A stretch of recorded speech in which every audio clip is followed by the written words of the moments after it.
Oi pessoal, tá no ar o InfoMonday com as principais notícias que você precisa saber para começar sua segunda-feira bem informado. E o programa de hoje começa falando sobre aposentadoria, porque a gente está lançando no InfoMonday uma calculadora que permite simular quanto que você precisa guardar todo mês para chegar numa certa renda lá no futuro. E a gente calculou quanto que você precisa investir exatamente para conseguir uma aposentadoria de R$10 mil. Se você começar a poupar com 30 anos, se aposentar aos 65 e ficar com essa renda até os 90 anos, você vai precisar investir R$1.400 por mês durante esses 35 anos. Isso é mais do que o dobro do que você precisaria investir há 4 anos, quando a taxa Selic estava maior. Eu conversei com o Lauro Araújo, que foi quem elaborou essa planilha.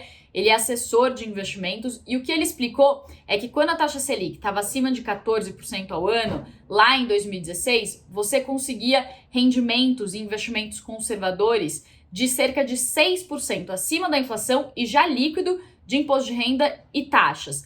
Hoje, essa rentabilidade líquida caiu para 3%, já que a taxa Selic está na mínima histórica em 2% ao ano. E aí o que ele recomenda para quem tiver perfil de risco para isso é partir para algumas aplicações mais arriscadas, como é o caso das ações, debêntures, CRIs e CRAs. A gente explica como fazer todo esse cálculo e como decidir qual é o melhor investimento para sua aposentadoria na matéria que eu vou colocar na descrição para quem estiver no YouTube, ou tá lá também no infomoney.com.br. Mas eu falei aqui sobre as opções de investimentos para fugir dos juros baixos e tem uma nova opção no mercado que são os BDRs, e a Bia vai contar pra gente quais são as preferências dos gestores nesse segmento. Bia.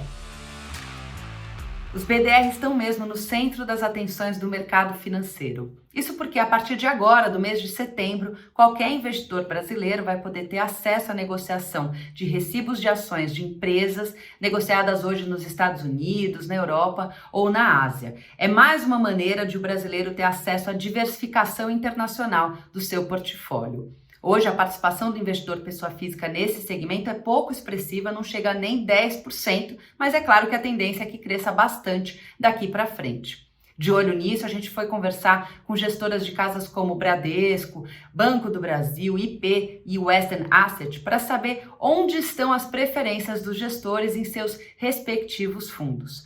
As ações de tecnologia lideram de longe as preferências, com nomes como Amazon, Apple, Google e Facebook, e até também Microsoft, que são de fato os BDRs mais negociados hoje no mercado brasileiro. Mas existem outros nichos, outras empresas que estão aí também no centro das atenções, e vale conferir a matéria que a gente vai publicar nos próximos dias para saber quais são.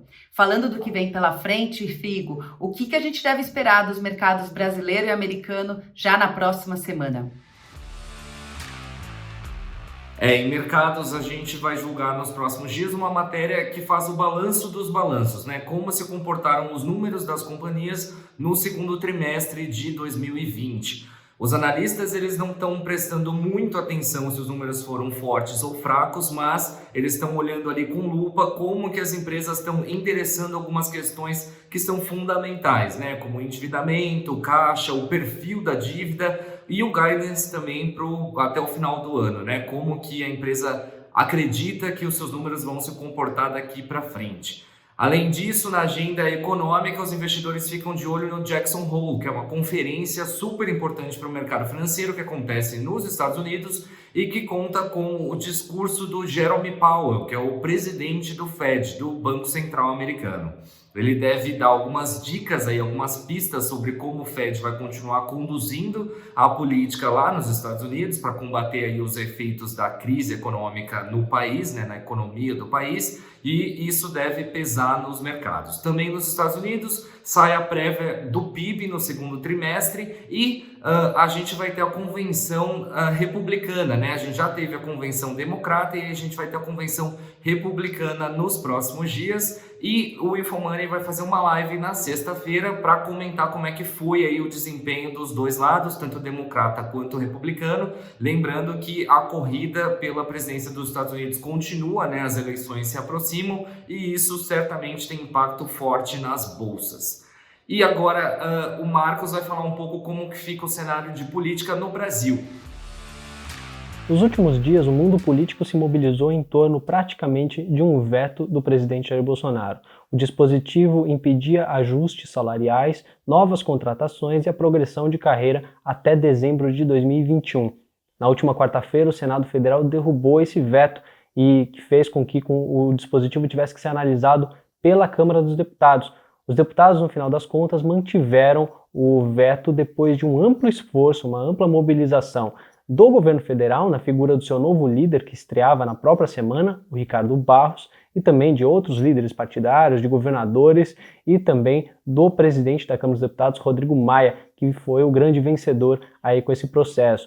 Rodrigo Maia se cacifa aí para definição do seu sucessor à presidência da Câmara dos Deputados, que é um processo que vai acontecer ainda em fevereiro e que nos bastidores ainda há uma especulação sobre a possibilidade do Maia tentar uma nova eleição, um novo mandato como presidente da Câmara. Mas o episódio também traz como consequência um olhar mais atento sobre o Senado Federal, que derrubou o veto e mostrou uma indisposição em tratar dessas questões fiscais, principalmente com impacto sobre o funcionalismo público. O governo vai ter que acompanhar muito de perto, vai ter que aparar algumas arestas, se quiser ver a sua agenda avançar. O governo tinha definido como estratégia tentar fazer avançar 3 PECs, propostas de emenda à Constituição, que trazem algum alívio fiscal, a PEC emergencial, a dos fundos e a do Pacto Federativo. Essas PECs estão em tramitação no Senado e o governo tenta usá-las para rebaixar o piso dos gastos e dar um alívio, uma sustentação a mais para o teto que impede a evolução dos recursos dos gastos públicos acima da inflação. Então o governo vai ter que administrar essa situação no Senado Federal em um ambiente que já está bastante influenciado pela disputa pela sucessão do Davi Alcolumbre. O Davi Alcolumbre tenta se qualificar para uma nova eleição, para um novo mandato como presidente do Senado Federal. Ele tem evitado temas polêmicos, inclusive nos vetos, foi uma ausência muito percebida e criticada, já que havia um acordo para que os senadores mantivessem aquele veto na questão do funcionalismo. Então esses eventos vão ser importantes para a gente monitorar, que vão definir um pouco do espaço para a agenda fiscal progredir nos próximos dias. Valeu, Marcos! E esse foi mais um Info Monday com as principais notícias que você precisa saber sobre economia, política, mercado financeiro, finanças.